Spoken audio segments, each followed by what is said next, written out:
El Convair 48, 195 vuelos perfectos y una caída que lo destruyó todo. En marzo de 1964, 30 ingenieros y trabajadores entraron en un hangar sellado de la planta Convair en San Diego, California, sin saber exactamente en qué iban a trabajar. Tarjetas magnéticas controlaban cada entrada, guardias armados vigilaban cada salida, y nadie podía hablar de lo que sucedía dentro del edificio 69. El gobierno estadounidense acababa de lanzar una solicitud ultrasecreta para desarrollar un avión que cambiaría las reglas de la guerra en las selvas de Vietnam, y Convair había decidido adelantarse a todos sus competidores construyendo el prototipo antes incluso de que se anunciara oficialmente el concurso. La guerra de Vietnam estaba escalando dramáticamente en los primeros años de la década de los 60, y los militares estadounidenses enfrentaban un problema crítico que ningún avión existente podía resolver. Los cazas supersónicos como el F-4 Phantom eran demasiado rápidos y costosos para operar contra insurgentes escondidos en la jungla. Los helicópteros eran vulnerables al fuego enemigo y tenían alcance limitado.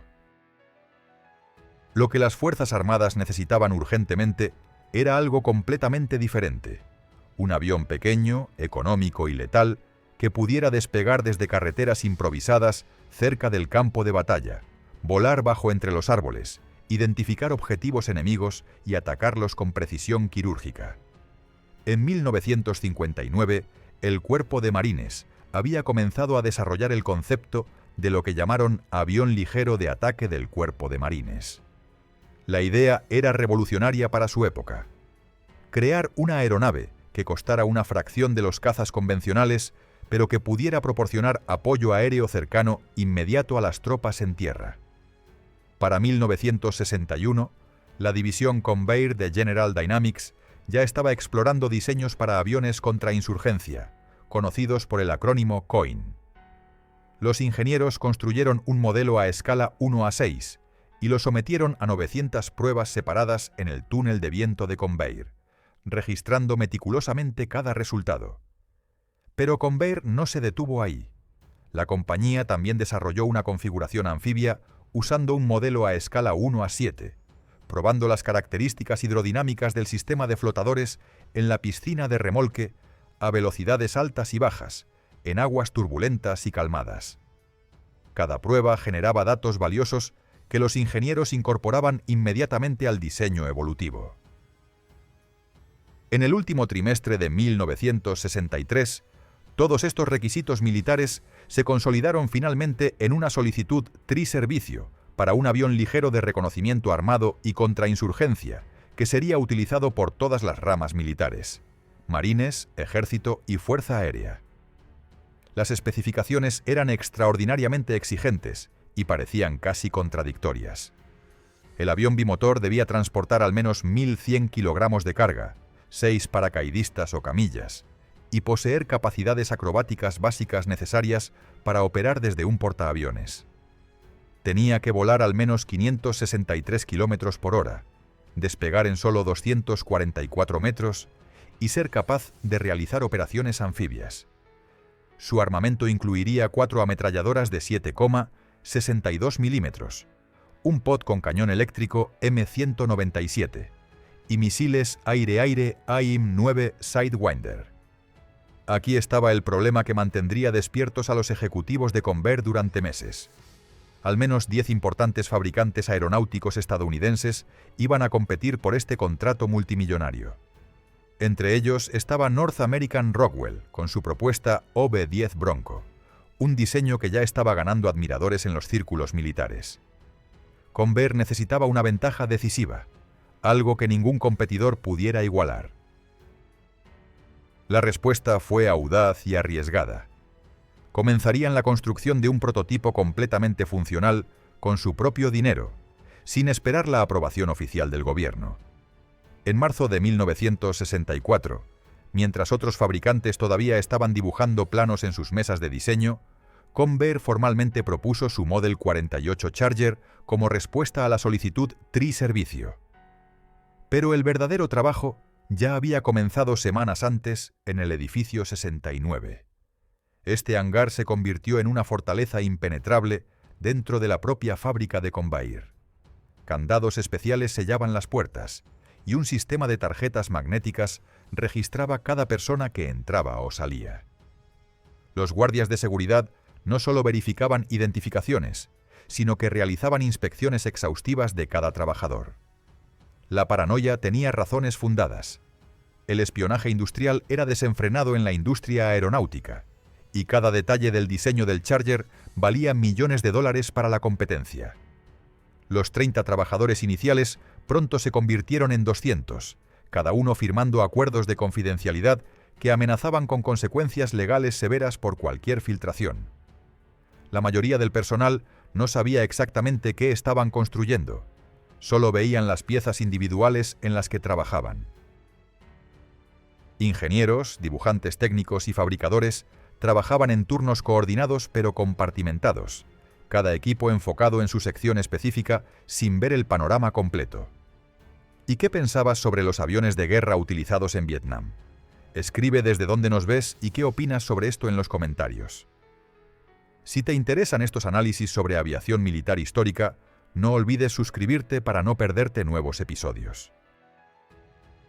Para agosto de 1964, la Marina estadounidense anunció al ganador oficial de la solicitud LARA, el North American Rockwell OB-10 Bronco. La noticia debería haber significado el fin inmediato del proyecto Charger. Pero algo extraordinario sucedió. Los Marines y la Fuerza Aérea declararon abiertamente que preferían el diseño de Convair, y la construcción del prototipo continuó a toda velocidad sin garantía alguna de contrato gubernamental. Los ejecutivos de Convair tomaron una decisión arriesgada. Seguirían adelante apostando que un prototipo funcional vencería cualquier diseño en papel.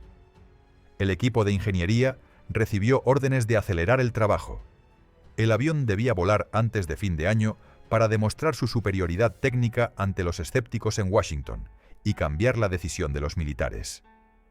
6 meses después de presentar su propuesta, el prototipo completado fue revelado con un eslogan brillante: «Un pájaro en mano vale más que 2 volando». El mensaje era directo. Mientras North American Rockwell todavía construía su Bronco, Convair ya tenía un avión real listo para despegar. Incluso acuñaron monedas conmemorativas con este eslogan en septiembre de 1964, distribuyéndolas entre oficiales militares y periodistas. El prototipo fue construido según estándares de producción completos para garantizar que no se necesitarían modificaciones significativas durante la fabricación en serie. El avión pesaba 2.019 kilogramos en vacío, compacto y listo para operar en áreas estrechas donde los cazas convencionales jamás podrían aterrizar. Su estructura era un monoplano de doble botalón, fabricado en monocasco de aluminio, con nariz, fuselaje trasero y puntas de ala de fibra de vidrio. 2 motores Pratt & Whitney Canada, T-70, y 4 de 650 caballos de fuerza impulsaban la aeronave, junto con 2 hélices tripala contrarrotatorias.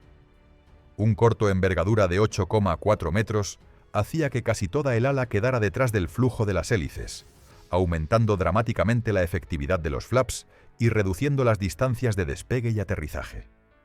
Los 2 asientos en tándem para piloto y observador se colocaban bajo una cabina deslizante con visibilidad excepcional. Pero la verdadera genialidad del Charger residía en su simplicidad radical. El ala rectangular y la cola podían producirse desde un solo estampado, reduciendo costos y acelerando la manufactura. Los botalones, tanques de combustible y tren de aterrizaje eran completamente intercambiables en ambos lados, proporcionando un 48% de partes comunes, 4 veces más que en un avión convencional. Este nivel de estandarización revolucionaba la logística de campo. Los mecánicos no necesitarían mantener inventarios separados de piezas izquierdas y derechas.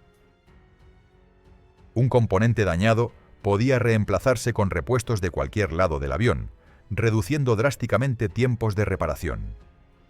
En una guerra donde la disponibilidad operativa era tan importante como el rendimiento en combate, esta característica podía inclinar la balanza. La accesibilidad era igualmente impresionante. Un motor completo podía ser removido por solo 2 hombres en apenas 15 minutos, usando una simple cuerda si no había polipasto mecánico disponible. Esta capacidad significaba que reparaciones mayores podían realizarse en pistas de selva sin equipamiento especializado. Los controles de vuelo operados manualmente eliminaban la complejidad de sistemas hidráulicos vulnerables. Para despegue, los flaps se posicionaban a 10 grados, mientras que para aterrizaje giraban a 90 grados completos. La envergadura completa de los flaps proporcionaba la elevación alta necesaria para campos cortos. Estas capacidades STOL eran el corazón del Charger. Poder operar desde carreteras de selva, playas, clareos o cualquier superficie razonablemente plana de 300 metros. Un cono de cola articulado funcionaba como bahía de carga capaz de transportar hasta 907 kilogramos. 4 ametralladoras de 7,62 milímetros podían montarse en pods laterales, y puntos duros bajo las alas y fuselaje podían cargar otros 907 kilogramos de bombas, cohetes y pods de cañón. El modelo también cumplía el requisito anfibio, y podía equiparse con 2 flotadores gigantes para operaciones acuáticas. Convair había construido una máquina robusta lista para Vietnam, pero su destino dependería de lo que sucediera en los cielos de California durante los próximos meses de pruebas intensivas. El prototipo Model 48 permaneció en el hangar durante semanas después de su presentación pública, sometido a una serie de pruebas terrestres exhaustivas que determinarían si estaba listo para desafiar la gravedad. Los técnicos de Convair realizaron calibraciones meticulosas de los indicadores de combustible, verificando que cada sensor respondiera con precisión absoluta. Las pruebas estacionarias de los motores T-74 generaban un rugido ensordecedor que resonaba por toda la instalación de Lindbergh Field, mientras los ingenieros monitoreaban temperatura, presión y rendimiento de cada componente. El rodaje en tierra comenzó a velocidades bajas, aumentando progresivamente hasta que el avión alcanzaba velocidades cercanas al despegue sin abandonar la pista. El sistema de dirección de la rueda de nariz fue revisado en múltiples escenarios, desde giros cerrados hasta correcciones sutiles a alta velocidad. Los frenos recibieron atención especial porque en un campo de batalla real, la capacidad de detenerse rápidamente después de un aterrizaje de emergencia podía salvar vidas. Finalmente, el 25 de noviembre de 1964, llegó el momento que definiría el futuro del proyecto. Johnny Nebo, piloto de pruebas veterano con miles de horas de vuelo en docenas de tipos de aeronaves diferentes, subió a la cabina del Charger. El asiento del observador no llevaba ningún pasajero humano ese día. En su lugar, equipos de instrumentación especializados monitoreaban cada aspecto del rendimiento del avión y transmitían datos en tiempo real a la estación terrestre, donde docenas de ingenieros observaban atentamente. Los motores cobraron vida con un sonido distintivo de las hélices contrarrotatorias.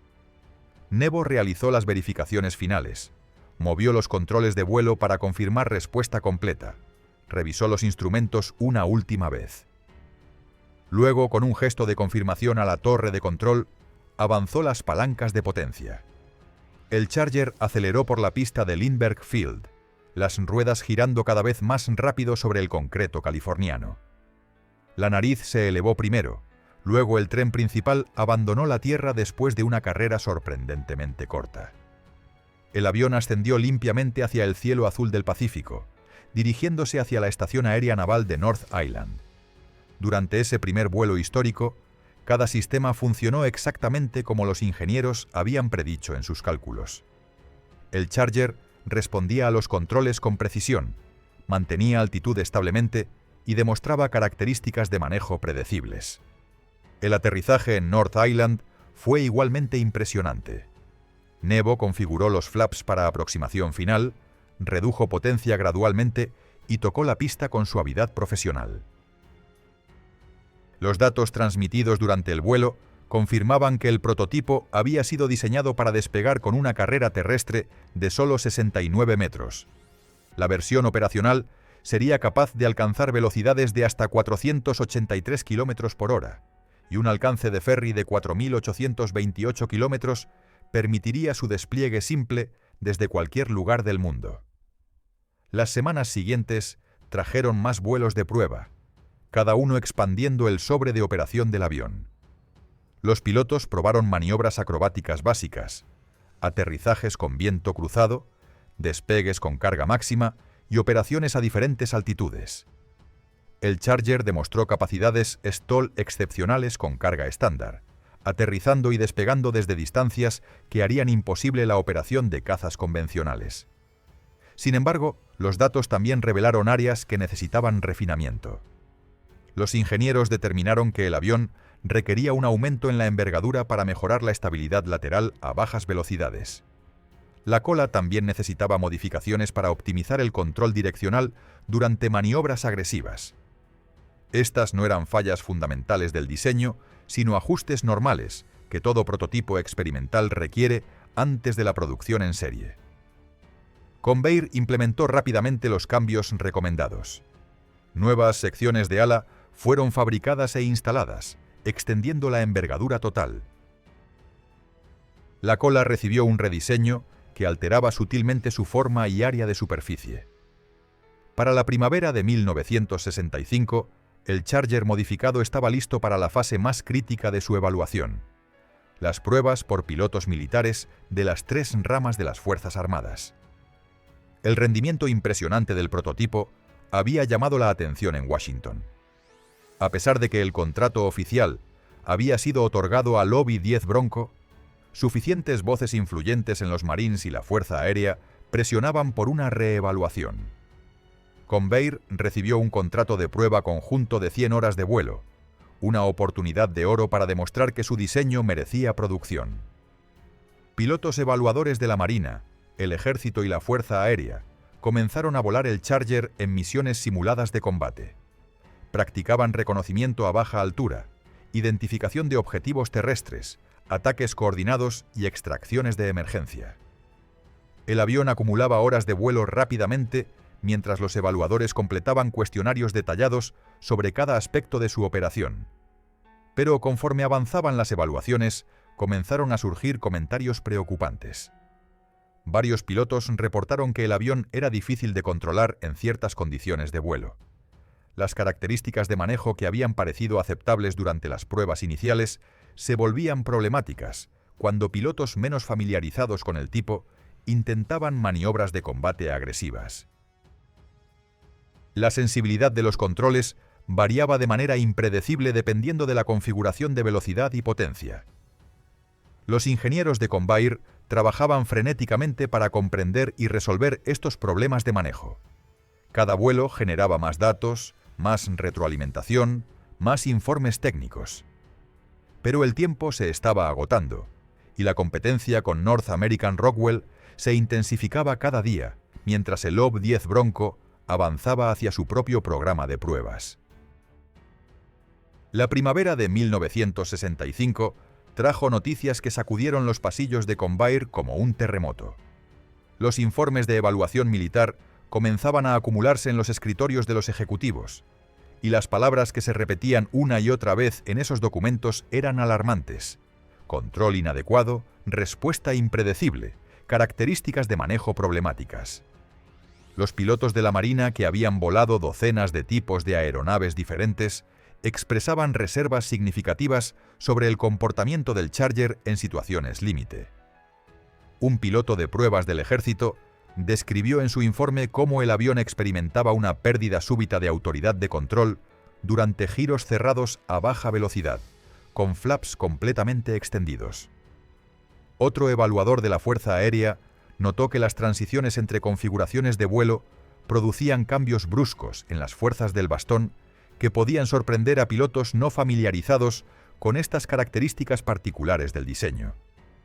Estos no eran defectos que pusieran en peligro inmediato la vida del piloto, pero en combate real sobre selvas vietnamitas, cualquier comportamiento impredecible podía ser letal. Los ingenieros de Convair propusieron modificaciones adicionales al sistema de control, ajustes en la geometría de la cola, cambios en las relaciones de transmisión de los mandos. Cada solución potencial requería semanas de análisis, fabricación de componentes modificados, instalación y nuevas pruebas. Mientras tanto, el calendario avanzaba inexorablemente hacia una fecha límite que nadie en la compañía se atrevía a mencionar en voz alta. El momento en que el gobierno tomaría su decisión final sobre producción. Pero los problemas técnicos del Charger eran solo una parte de una batalla mucho más grande y sucia que se libraba en Washington.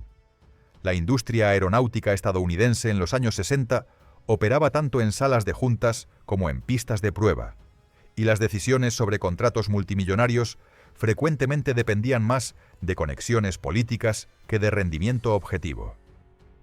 North American Rockwell poseía relaciones profundas y antiguas con funcionarios clave en el Pentágono. La compañía había construido el legendario P-51 Mustang durante la Segunda Guerra Mundial, había desarrollado el bombardero B-25 Mitchell y tenía contratos activos en múltiples programas de alta prioridad. Convair también tenía historia impresionante con el PBI Catalina y el B-24 Liberator, pero en el juego político de 1965, North American tenía ventaja. Rumores comenzaron a circular en San Diego sobre reuniones cerradas en Washington donde el destino del programa Lara se discutía sin representación de Convair. Llamadas telefónicas entre ejecutivos y contactos militares sugerían que la decisión sobre el OB-10 Bronco ya estaba prácticamente sellada, independientemente de cómo se desempeñara el Charger en las pruebas restantes. La frustración en las instalaciones de Convair era palpable entre ingenieros que habían dedicado meses de trabajo intenso al proyecto.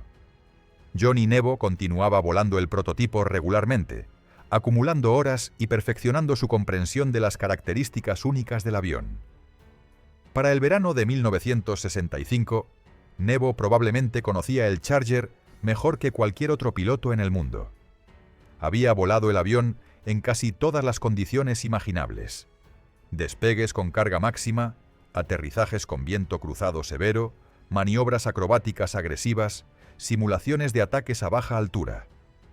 Otros pilotos de prueba también volaban el Charger regularmente, cada uno contribuyendo datos valiosos al programa. El prototipo acumulaba vuelo tras vuelo, cada despegue y aterrizaje registrado meticulosamente en los libros de registro. Para septiembre de 1965, el avión había completado más de 150 vuelos sin ningún incidente significativo. Los sistemas mecánicos funcionaban confiablemente. Los motores T-74 operaban dentro de parámetros normales. La estructura mostraba cero signos de fatiga o debilidad. Pero la atmósfera en Convair se volvía cada vez más tensa conforme se acercaba el otoño. Los ejecutivos sabían que necesitaban algo dramático para cambiar la narrativa en Washington, alguna demostración espectacular que obligara a los militares a reconsiderar su decisión sobre el Bronco. El Charger había demostrado capacidades STOL excepcionales, simplicidad de mantenimiento superior y potencial de combate genuino. Sin embargo, las preocupaciones sobre control persistían en los informes de evaluación. El 19 de octubre de 1965 amaneció como cualquier otro día de pruebas en Lindbergh Field. El Charger estaba programado para su vuelo número 196, una misión de evaluación rutinaria con un piloto evaluador de la Marina a los controles. El prototipo había sido inspeccionado esa mañana, todos los sistemas verificados y aprobados. Los motores arrancaron normalmente, los instrumentos mostraban lecturas normales, las condiciones meteorológicas eran perfectas para volar. Nadie en Convair podía imaginar que este sería el último vuelo del Model 48 Charger, y que los eventos de las próximas horas enterrarían para siempre el sueño de ver este avión en producción. El piloto evaluador de la Marina que subió a la cabina del Charger esa mañana era un aviador experimentado con cientos de horas en múltiples tipos de aeronaves. Su nombre aparecía en docenas de informes de evaluación, y su reputación como piloto de pruebas competente estaba bien establecida en los círculos militares. El protocolo del vuelo 196 era estándar: despegar de Lindbergh Field, realizar una serie de maniobras de evaluación sobre el Pacífico y regresar para aterrizaje aproximadamente una hora después. Los motores T-74 rugieron cuando el piloto avanzó las palancas de potencia, y el Charger aceleró por la pista exactamente como lo había hecho en los 195 vuelos anteriores. El despegue fue limpio, el ascenso inicial normal, los sistemas respondiendo dentro de parámetros esperados. El avión giró hacia el océano, ganando altitud mientras los observadores terrestres lo seguían con binoculares desde las ventanas del edificio de operaciones de Convair. Durante los primeros 30 minutos del vuelo, nada parecía fuera de lo ordinario. El piloto completó varias maniobras programadas, probando respuesta de controles a diferentes velocidades y configuraciones. La radio transmitía actualizaciones periódicas a la torre de control, reportes técnicos rutinarios que se anotaban en los registros de vuelo. Pero entonces, durante una maniobra particular cuya naturaleza exacta nunca se determinaría completamente, algo salió terriblemente mal. El Charger entró en una condición de vuelo que el piloto no pudo corregir. Los testigos terrestres vieron el avión comportarse erráticamente, realizando movimientos que claramente no eran intencionales. La voz del piloto por radio cambió de tono profesional a urgente mientras luchaba con los controles, intentando recuperar autoridad sobre la aeronave que respondía de manera impredecible a sus inputs. El avión perdió altitud rápidamente mientras se dirigía de regreso hacia Lindbergh Field. El piloto transmitió una llamada de emergencia, alertando a la torre que tenía problemas graves de control. Los equipos de emergencia en tierra se movilizaron inmediatamente, camiones de bomberos y ambulancias posicionándose cerca de la pista mientras el Charger se acercaba en una aproximación que claramente estaba fuera de control. Los últimos segundos antes del impacto transcurrieron en cámara lenta para quienes observaban desde tierra. El Charger descendía demasiado rápido, en un ángulo demasiado pronunciado, claramente fuera de los parámetros de un aterrizaje seguro.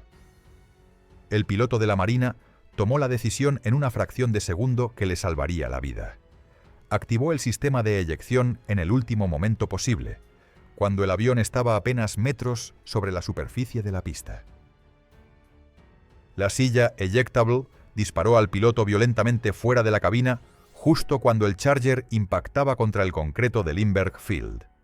El avión estalló en una bola de fuego espectacular, los tanques de combustible explotando y enviando llamas y humo negro hacia el cielo californiano. Fragmentos de aluminio y fibra de vidrio se esparcieron por la pista mientras el fuego consumía rápidamente lo que quedaba del prototipo. El piloto cayó pesadamente sobre la pista, su paracaídas apenas habiendo tenido tiempo de desplegarse parcialmente. Su pie quedó atrapado bajo el panel de instrumentos durante la eyección, rompiéndose en el proceso. Pero estaba vivo. Los equipos de rescate llegaron en segundos, extinguiendo las llamas de su traje de vuelo y arrastrándolo lejos del infierno que había sido el Charger.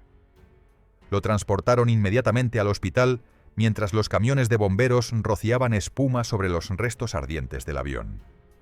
La investigación posterior del accidente concluyó que había sido causado por error del piloto durante una maniobra crítica. Sin embargo, esta determinación hizo poco para cambiar la percepción fundamental en Washington sobre las características de manejo del Charger. El hecho innegable era que el prototipo había sido destruido durante una evaluación militar, y el piloto casi había muerto en el proceso. Convair solicitó inmediatamente una revisión de la decisión sobre el contrato Lara, argumentando que un solo accidente no debería condenar un diseño fundamentalmente sólido, que había completado 195 vuelos exitosos. Los ejecutivos de la compañía prepararon presentaciones detalladas mostrando las capacidades superiores del Charger en múltiples categorías operacionales. Propusieron modificaciones adicionales que resolverían definitivamente las preocupaciones sobre control. Pero la decisión final que llegó desde Washington fue clara e inapelable. El contrato de producción fue otorgado oficialmente a North American Aviation para construir el OB-10 Bronco. La determinación, según fuentes internas, había sido tomada principalmente por razones políticas más que por evaluación técnica objetiva. Las conexiones de North American en el Pentágono y su posición establecida en múltiples programas militares habían inclinado la balanza de manera decisiva. Para Convair, la noticia significaba el fin de una era. El desarrollo adicional del Model 48 fue cancelado inmediatamente. Los 200 trabajadores, que habían dedicado casi 2 años al proyecto, fueron reasignados a otros programas o despedidos. El edificio 69, que había sido la fortaleza secreta donde nació el Charger, fue vaciado y reconvertido para otros usos. Los planos técnicos fueron archivados, los modelos de prueba almacenados, las monedas conmemorativas se convirtieron en curiosidades olvidadas. El Model 48 Charger tendría el dudoso honor de ser el último avión completo que Convair construiría en su larga e ilustre historia.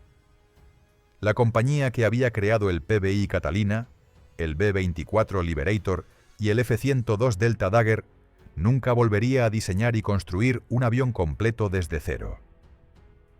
El sueño de ver al Charger operando desde pistas de selva en Vietnam se había estrellado y quemado junto con el prototipo en aquella pista de Lindbergh Field.